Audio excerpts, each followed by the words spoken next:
చూసా. యష్మి వాళ్ళ ఫాదరే బయట నెగటివిటీ పెరుగుతుంది అని చెప్పి ఒక అన్నారు. దేని గురించి? ఇప్పుడు నీకు చూసి జనానికి తెలుస్తుంది, ఆడేవాడికి నీకు తెలవకపోవచ్చు. ఇప్పుడు గ్రౌండ్ లో ఉండి ఆడేవాడికి నీకు దాని గురించి తెలియదు, బయట ఉండి చూసేవాడికి తెలుస్తుంది నువ్వు ఎలా కొట్టాలి, ఎలా చేయాలనేది. ఇప్పుడు నువ్వు ఎలా మాట్లాడుతున్నావు, నువ్వు ఎలా బిహేవ్ చేస్తున్నావు అని నీ తండ్రికే తెలిసినప్పుడు నువ్వు మార్చుకోవాలి. ఒకసారి ఆడియన్ నీకు వార్నింగ్ ఇచ్చాడు, పిఠాపురం అబ్బాయి నీకు వార్నింగ్ ఇచ్చినప్పుడు నువ్వు ఏం చేసావు?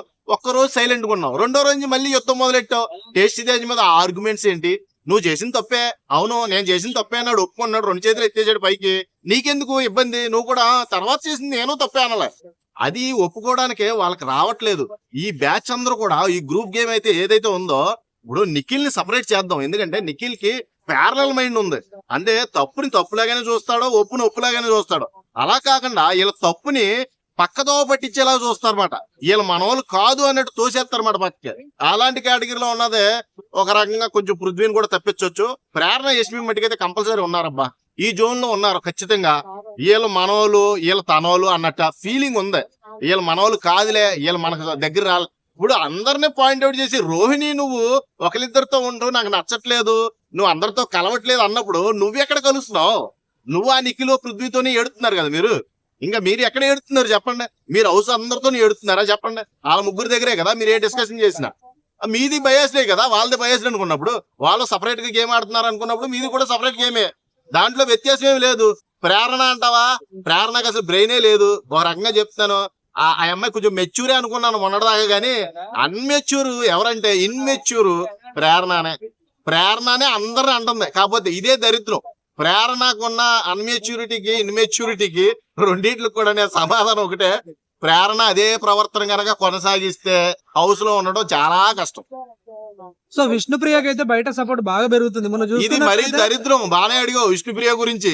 నిన్న ఫ్రీజ్ అండ్ రిలీజ్ లో నాకు అర్థం కాదు ఏంటంటే, బిగ్ బాస్ వాళ్ళిద్దరి మీద కాన్సన్ట్రేషన్ చేసి అది ఎంజాయ్ చేస్తున్నట్టు అనిపించింది నాకు.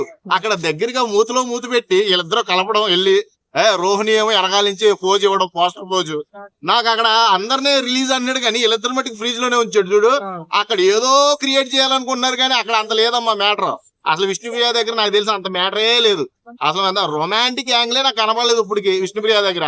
మొన్న అంటుంది కదా, మీరు ఎన్నైనా అనుకోండి, హౌస్ మొత్తం అనుకోండి, నేను మట్టికి పృథ్వీ వెనకాలే తిరుగుతాను, పృథ్వీతోనే ఉంటాను, పంపించేస్తే బయటకు పంపించండి, లేకపోతే మీ ఇష్టం అన్నట్టుగా మాట్లాడుతుంది అన్నమాట.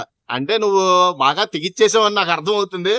తెగిచ్చేసావు కానీ నిన్ను ఫ్యాన్స్ కాపాడుతున్నారు చూడు, వాళ్ళనే నువ్వు పిచ్చోళ్ళని చేస్తున్నావు అని నేను ఇక్కడ చెప్తా. అయితే విష్ణుప్రియ కోసం టీ షర్ట్లు వేసుకొని ప్రమోషన్స్ కూడా చేస్తున్నారు. మరి బిగ్ బాస్ షోలో ఇప్పుడు లేడీగా గెలిచే అవకాశం ఉందంటారా? అంటే తెలుగు అమ్మాయిగా వీళ్ళు ఏమన్నా సపోర్ట్ చేస్తున్నారేమో గానీ అక్కడ తెలుగుతనం ఏమో ఉట్టిపడేలాగా ఏమో ఆడట్లా. ఆమె అర్థమైందా?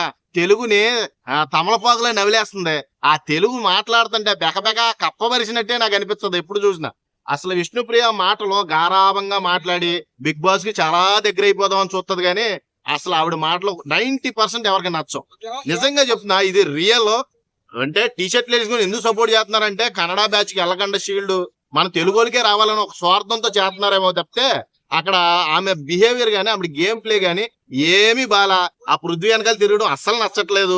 పృథ్వీ కూడా అవాయిడ్ చేయడం, ఈవిడేమో తోకట్టుకుని వెళ్ళడం, అదంటే కొంచెం అంత ఎలా ఉందంటే చాలా చూడడానికి చండాలంగా అనిపిస్తుంది.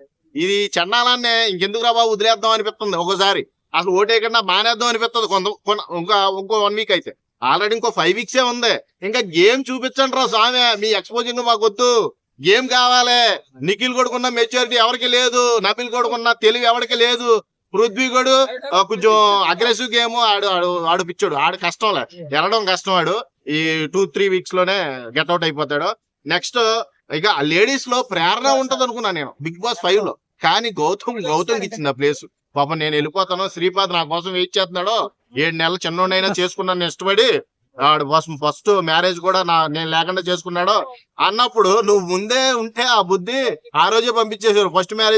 ఫస్ట్ బర్త్డేగా అందుకునేవాడు, శ్రీపాద్ దగ్గరికి వెళ్ళేదానివి, హాయిగా హ్యాపీగా ఎంజాయ్ చేసేదాన్ని. మరి ఇప్పుడు ఎందుకు నువ్వు ఆ బ్లాస్టింగ్స్, ఆ ఫ్లిప్పింగ్స్? నాకేం అర్థం కావట్లా.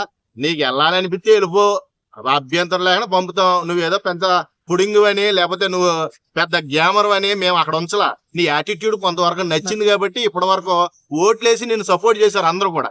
నువ్వు ఇలాగే కంటిన్యూ చేస్తానంటే చాలా కష్టం అయిపోతుంది. గేమ్ చాలా కష్టం. ఇంకా ఉండే రోజుల్లో చాలా అంటే చాలా ఇబ్బందులు ఎదుర్కోవాల్సి వస్తది. ఇక టాప్ 5 లో నిలిచే కేటగిరీలో నాకు తెలిసి వీళ్ళందరూ